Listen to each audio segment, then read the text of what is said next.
మీ GIET ఇప్పుడు GGUగా మారింది. 2000కు పైగా ప్లేస్మెంట్స్, IPM, KPMG వంటి సంస్థలతో ఇంటిగ్రేటెడ్ కోర్సులు, UPSC కోచింగ్, అడ్మిషన్లు ఓపెన్. ప్రస్తుతం తెలంగాణలోను అలాగే ఆంధ్రప్రదేశ్లో రాబోయేటువంటి 4 రోజుల్లో వాతావరణం ఎలా ఉండబోతుంది? ఇప్పటికే తెలంగాణలో పలు చోట్ల అక్కడక్కడ భారీ వర్షాలు కురుస్తున్నాయి. కొన్ని చోట్ల మోస్తరు వర్షాలు పడుతున్నాయి. అలాగే హైదరాబాద్ నగరంలో రాబోయేటువంటి 24 గంటలు ఎలా ఉండబోతుందో తెలుసుకునే ప్రయత్నం చేద్దాం. మనతో పాటు భారత వాతావరణ శాఖకు సంబంధించిన తెలంగాణ అధికారి సైంటిస్ట్ రఘు గారు ఉన్నారు. సార్ నమస్తే. రఘు గారు, రాబోయేటువంటి 48 గంటలు అలాగే ఈ వీక్ అంతా కూడా వాతావరణం ఎలా ఉండే అవకాశం ఉంది? ఈ రోజు గురించి మనం మాట్లాడుకుంటే అండి, మనకి 2 ఉపరితల ఆవర్తనాలు మనకి తెలంగాణకి ఇరువైపులా ఉన్నాయి. ఒకటి మనకి పశ్చిమ మధ్య బంగాళాఖాతంలోని ఎస్పెషల్లీ మనకి ఆంధ్ర కోస్ట్ దగ్గరలో, ఇంకొకటి దక్షిణ అంతర్గత కర్ణాటక.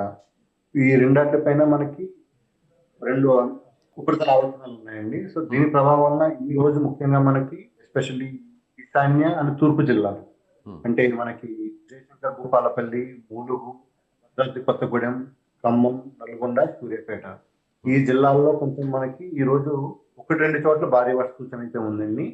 మిగతా అన్ని జిల్లాలకి కూడా తేలికపాటి నుంచి మోస్తారు జరిగితే విస్తారంగా వర్షాలు ఉంటాయండి ఈ రోజు. రాబోయే 2 రోజులు మాట్లాడుకుంటుంటే మనకి చతుర్భుజ జల్లులు మాత్రమే ఉంటాయండి నెక్స్ట్ వచ్చే 3-4 రోజులు. బట్ డామినేట్లీ ఏంటంటే మనకి ఉపరితల ఎదురుగాలు, అంటే గంటకి 30 నుంచి 40 కిలోమీటర్లు ప్రతి గంట వేగంతో మనకి ఎదురుగాలు ఎక్కువ వేస్తాయండి. ఓకే, అంటే ఇప్పుడు భారీ వర్షాలు కురిసే అవకాశం ఉండదంటారా?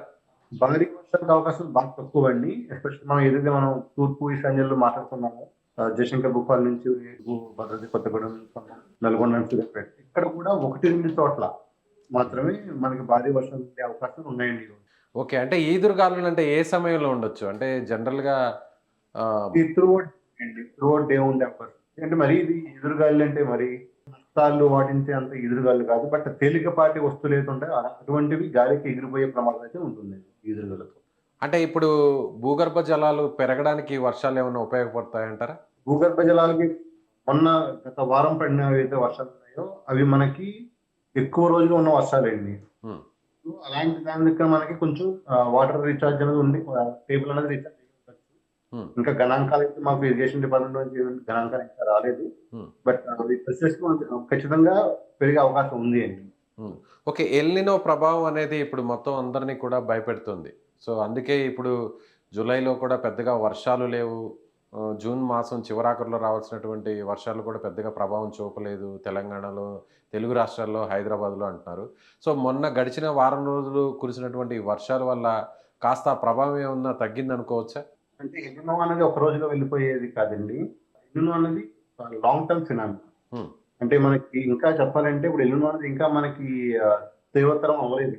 మనం ఇంకా ఎల్నినో మధ్యస్థంగానే ఉంది, అంటే మోడరేట్ ఎల్నినో అంటాం సైంటిఫిక్ భాషలో. సో ఈ మోడరేట్ ఎల్నినోనే ఉందండి. ఇది మనకి ఎప్పుడైతే 2 డిగ్రీల టెంపరేచర్ దాటుతుందో అప్పుడు మనం strong El Niño, very strong El Niño అంటాం తర్వాత. సో ఇది సెప్టెంబర్ నెలాఖరికి స్ట్రాంగ్ ఎల్నినోగా, ఆ తర్వాత నవంబర్, డిసెంబర్ ఆ కాలంలో వెరీ స్ట్రాంగ్ ఎల్నినో అని పీక్ దశకు వెళ్తుందండి. ఉచ్చ దశకు వెళ్ళి ఆ తర్వాత స్లోగా మార్చి నుంచి మనకి తగ్గుముఖం పడుతుందండి. ఈ తగ్గుముఖం పట్టింది ఎలా ఉంటుంది, మార్చి నుంచి తగ్గుతూ మనకి నెక్స్ట్ 2027 జూన్, జూలై వరకు ఇది మనకి ఉంటుందండి. సో ప్రస్తుతం మనకి మోడరేట్ గా ఉంది ఎల్నినో ప్రభావం అంటున్నారు. అంటే దానివల్ల ఇప్పుడు జూలైలో పడాల్సినటువంటి వర్షం శాతం తగ్గింది అనుకోవచ్చా? ఎలా ఉంటుందండి, ఎల్నినో అన్నది చాలా మంది అపోహ ఏంటంటే ఎల్నినో వస్తే వర్షపాతం తగ్గిపోతుంది అన్నది ఒక అపోహ. బట్ మనకి భారతదేశ వ్యాప్తంగా చూసుకున్నట్టయితే 1970 నుంచి లెక్కేసుకుంటే 22 సార్లు మనం ఎల్నినో చూసామండి భారతదేశం పరంగా. ఓకే, 22 సార్లు మనం ఎదుర్కొన్నాం దాన్ని. అండ్ స్టాటిస్టిక్స్ ఏం చెప్తున్నాయంటే 60% కేసుల్లో మనకి ఈ వర్షపాతం అనేది కొంచెం లోటు వర్షపాతం అనేది నమోదయ్యింది. బట్ 40% మనకి ఎక్కడ లోటు అనేది లేదండి. ఈవెన్ కొన్నిసార్లు మనకి ఎక్సెస్ రెయిన్ఫాల్, అంటే అధిక వర్షపాతం కూడా పడిన సందర్భాలు ఉన్నాయి. సో ఎల్నినో భూతంలో అయితే చూడడం మానేయాలి మనం. బట్ ఈ సంవత్సరం ఏంటంటే ఎల్నినో అన్నది స్ట్రాంగ్ ఉంది ఒకవైపు, ఇంకొక వైపు ఏంటంటే ఇండియన్ ఓషన్ డైపోల్, అంటే హిందూ మహాసముద్ర ద్విగుణం అని ఒక ఫీచర్ ఉంటుందండి. ఇది కూడా అట్మాస్ఫియర్ ఫినామినా, ఎల్నినో లాంటిది. ఇది కూడా సముద్ర ఉపరితల ఉష్ణోగ్రత ద్వారానే వస్తుంది. బట్ ఇది హిందూ మహాసముద్రంలో ప్రస్తుతానికి తటస్థంగా ఉందండి, న్యూట్రల్ గా ఉంది. సో ఎప్పుడైతే ఇది కొంచెం పాజిటివ్ గా మారుతుందో అప్పుడు మనకి భారతదేశ భూభాగం పైన ఎక్కువ వర్షాలు పడతాయండి. ఎన్నో ఉన్నా సరే మనకి ఏదైతే సగటు వర్షపాతం ఎంత ఉందో దానికి తగ్గట్టుగానే వర్షం పడుతుంది. అంటే ఇప్పుడు గడిచిన ఈ వారం రోజులు కురిసినటువంటి వర్షపాతం సాధారణ వర్షపాతమేనా? లేదంటే సాధారణం కంటే తక్కువ ఉందా? లేదంటే కాస్త ఎక్కువగా ఉందనుకోవచ్చా? ప్రస్తుతం ఉన్న గణాంకాలు చూసుకున్నట్లయితే మనం అంటే జూన్ 1 నుంచి మనం సీజన్ స్టార్ట్ చేస్తామండి. హ్మ్. జూన్ 5% లోటు ఉందండి. 5% తక్కువే ఉంది ఇంకా మనకి. తక్కువ ఉంది. బట్ మనం దీనిని లోటు కింద పరిగణించామండి. మనకి -19 టు +19. హ్మ్. దీన్ని మనం సాధారణ వర్షపాతం కింద లెక్క వేసుకుంటామండి. ఓకే. దాని పరంగా చూసుకుంటే మనం సాధారణ వర్షపాతంలోనే ఉన్నాం ప్రస్తుతం. ఓకే. అంటే ఇప్పుడు వాతావరణం అంతా కూడా మేఘావృతం అయి ఉంటుందా? మీరన్నట్టుగా అక్కడక్కడ ఓ మోస్తరు వర్షం పడే అవకాశం ఉంది తెలంగాణ జిల్లాల్లో అంటున్నారు. హైదరాబాద్ నగరంలో ఎలా ఉండబోతుంది రాబోయేటువంటి 4, 5 రోజులు? సంపూర్ణ మేఘావృతం అయితే ఉండదండి. హ్మ్. మనకి మీరు చూసుకుంటుంటే ఎలా ఉంటుందంటే ఎర్లీ మార్నింగ్ మనకి కొంచెం మేఘావృతంగా ఉండి హ్మ్. మధ్యాహ్నం వరకు మనకి ఏమంటాము ఈ ఎండ వేడిమి కొంచెం పెరుగుతూ ఉంటుంది. హ్మ్. పాక్షిక మేఘావృతంగానే ఉంటుంది. సాయంత్రాలు అయ్యేటప్పటికి మళ్ళీ కొంచెం మేఘాలు కొంచెం దట్టమైన మేఘాలు అల్లుకుని 1, 2 మన ఇంటర్మీడియట్ రైన్స్ అంటాము. హ్మ్. అలాంటివి వచ్చి మళ్ళీ వర్షపాతం అనేది మళ్ళీ కొంచెం ఇంకా ఏమంటాం ఒక 1 or 2 సైకిల్ మళ్ళీ వర్షం రాదు. మళ్ళీ కొంచెం వేడి ఏమన్నా దానికి ఎనర్జీ దొరికితే మళ్ళీ ఒక వర్షం రాదు. ఓకే. ఇది సో తెలంగాణ వ్యాప్తంగా ఉంటుందా? లేదంటే హైదరాబాద్ నగరంలో కూడా ఇలాగే ఉంటుంది? అంటే ఇది తెలంగాణ వ్యాప్తంగా అంటే అండి అదే చెప్తున్నాం మనం ఈ హైదరాబాద్ నగరంకి వచ్చినప్పటికి ఏంటంటే కొంచెం ఫినామినాస్ మారుతాయండి లైట్. ఎందుకంటే మనం ఇక్కడ అర్బనైజేషన్ ఉంది. హ్మ్. సో ఎక్కడైతే అర్బనైజేషన్ ఉందో మనకి ఏంటంటే యాంథ్రోపోజెనిక్ హీట్ ఫ్లక్స్ అని ఒక ఎక్స్ట్రా ఒక టర్మ్ మనకి యాడ్ అవుతుందండి మన ఈ బడ్జెట్. సో దానివల్ల ఏమవుతుందంటే మనకి ముఖ్యంగా ఈ లోకల్ యాక్టివిటీస్ ఎక్కువ ఉంటాయండి. అంటే మనకి పొల్యూషన్ కానీ లేదంటే ఈ ఎండ వేడిమి పెరగడం వల్ల దానికి ఆల్రెడీ మనం ఏసీస్ కానీ లేదంటే దీన్ని ఎలివేటెడ్ హీటింగ్ అంటాం. ఈ elevated heating plus natural heating 2 ఉన్నాయి. సో దాంతో పాటుగా పొల్యూషన్ ఉంది. ఈ 3 కంబైన్డ్ గా ఉండడం వల్ల ఏమవుతుందంటే మనకి అక్కడికక్కడే వర్షం అక్కడే వర్షం కురిసేస్తుంది. హ్మ్. మేము ఎలా అంటే మీకు ఇప్పుడు ఫర్ సపోజ్ బేగంపేటలో వర్షం ఉంటే పక్కనే ఉన్న బంజారా హిల్స్ వర్షం ఉండకపోవచ్చు. ఓకే. ఎందుకంటే ఇక్కడున్న లోకల్ ఏవైతే ఉన్నాయో పరిస్థితులు అవి వర్షాన్ని అక్కడ కురిసేలా చేసేస్తాయండి. ఓకే. సో అటువంటి ఎఫెక్ట్స్ ఉంటాయి అర్థం అవ్వాలి. సో అంటే ఇప్పుడు రాబోయేటువంటి ఈ 24 గంటల తర్వాత నుంచి వాతావరణం ఇలా ఈ పరిస్థితిలో ఉంటుంది. మీరు చెప్పబోతున్నటువంటి ఈ పరిస్థితిలో ఉంటుంది.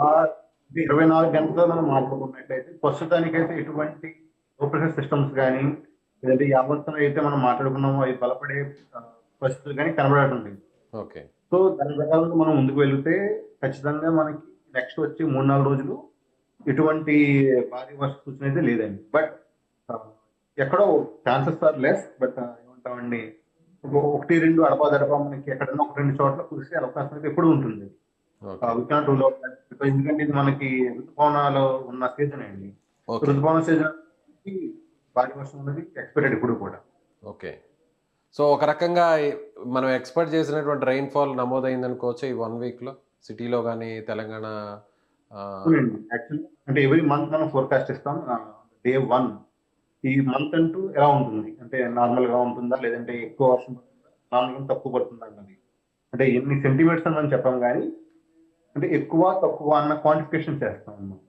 సో దాని పరంగా చూసుకున్నట్లయితే మనం జూన్ నార్మల్ గా ఉంటుందని చెప్పాం. జూన్ నార్మల్ అయింది. జూలై ఆల్సో నార్మల్ అని చెప్పాం. జూలై కూడా నార్మల్ రైన్ఫాల్ వచ్చిందండి. ఇప్పుడు ఆగస్ట్ కూడా were expecting normal. So August కూడా రాబోతున్నాం. నెక్స్ట్ సెప్టెంబర్ లో మనకి ఇప్పుడున్న గణాంకాల ప్రకారం చూసుకున్నట్లయితే సెప్టెంబర్ మనకి కొంచెం లోటు వర్షపాతం ఎక్కువగా ఉన్నట్టు కనిపిస్తుందని తెలంగాణ మీదుగా. సో ఆగస్ట్ లో ఎందుకంటే మనకి ప్రిన్సిపల్ మంత్స్ అంట మాన్సూన్ అనేది మనకి జూన్ నుంచి ఆగస్ట్ సెప్టెంబర్ వరకు ఉన్నా సరే ప్రిన్సిపల్ మంత్స్ అయితే మనకు వచ్చి తెలంగాణ జూలై అండ్ ఆగస్ట్ లోనే మనకి అత్యంత ఎక్కువ వర్షపాతం 26 సెంటీమీటర్ల యావరేజ్ వర్షపాతం మనకి. జూలైలో 22 ఉంటుంది. సో ఇప్పుడు మనకి లాస్ట్ ఇయర్ మనం చూసుకుంటే మనం 21.2 దాకా వచ్చాము. సో దాని పరంగా చూసుకుంటే మనం నార్మల్ దగ్గరలో ఉన్నాం. సో ఈ మంత్ మనకి 28 సెంటీమీటర్ల వర్షపాతం పడాలి అంటే యాజ్ టోటల్ ఏమంటాం మంత్ ఎండ్ అయ్యేటప్పటికి. సో అది వరకు మనం కనుక దగ్గరలో వస్తే ఈ మంత్ కూడా మనం నార్మల్ దగ్గరలో ఉంటాం. But as I said